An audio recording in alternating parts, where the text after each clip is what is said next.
Hello everybody, it's Peter the Rock. It's Sunday, the 9th of March.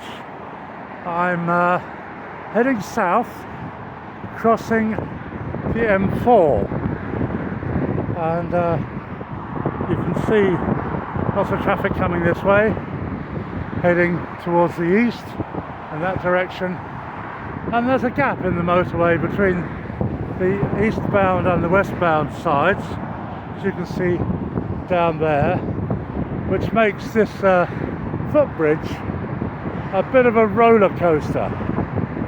Not recommended really for people who like exciting rides, because it's not much of a roller coaster. But I'm in West Drayton. Well, I was in West Drayton a few seconds ago, and I'm heading towards Harmondsworth, which is where the proposed third runway for Heathrow is to be built. But there are some old buildings there, and I thought I'd film them while they're still around. So I've never actually crossed the M4 before on foot, ever. The M4 is a very familiar and friendly motorway, and in fact, this just below me, you can see the turn off for the M25, which is up there somewhere. You just about see it, and then you can turn north or south along the M25. The M4, a little bit of a confession. When I was a young man, I had time to fill between school and university, and I got a job in Reading with a company called ICL, International Computers Limited. It had just changed from ICT, which was International Computers and Tabulators, which was the British version of IBM. And it's a lovely company, small, government subsidised, but I would work in Reading during the week and head to London and then to Kent at the weekend. So I would get a lift from my teammate called Wilf Faulkner. Hello Wilf, if you're still there, who would drive me along the M4, except that in those days, which is quite a long time ago, the M4 wasn't finished. I think it went about as far as Maidenhead.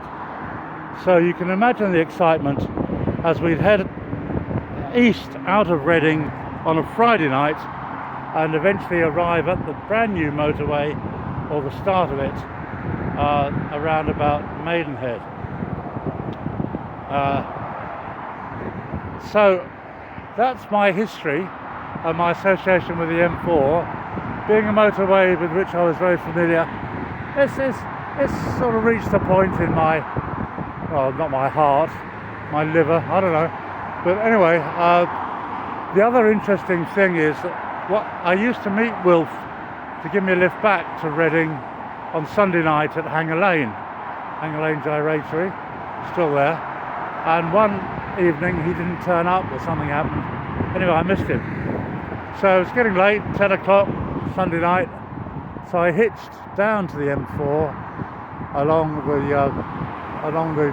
the orbital road, and then hitched the lift along the M4, hoping to get to Reading. The driver had quite a lot to drink, but I took the lift anyway, and he was only going as far as Heathrow. But Heathrow was okay. I went to Heathrow, found a lounge, departure lounge I think, and managed to get a few hours tip. This is quite interesting. There's a little path going away from this crossing that way. I think I'll follow that. There's a heath, probably called something like Harmondsworth Heath. Can't see any planes landing or taking off, but I'm sure there might be some. But the traffic, interestingly, is all going at exactly the same speed. Each lane, they're all doing about 60 at an estimate. Now, I as I said, that's the first time I've crossed the motorway on foot. I never realised it was a footbridge. I thought it was actually a tunnel. Quite pleased it's a footbridge, because it's a very sunny day, and when the sun's out, we in Britain should take advantage of every second of the rays, the vitamin D the sun provides.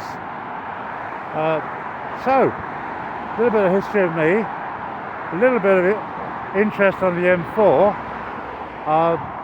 It probably cost a lot less to make than motorways do nowadays, and it was, I'd say, shows how easily I'm pleased.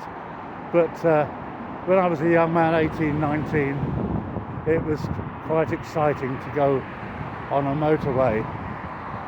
There weren't any motorways in Kent. There was the A20, which I used, which in part was a dual carriageway. So you take your fun when you can. There's a Porsche, quite nice. Anyway, this is me. I'm going along a mystery path. It's a mystery to me anyway. Thanks a lot for watching. Like and subscribe, and speak to you soon. Take care. Cheers. Bye.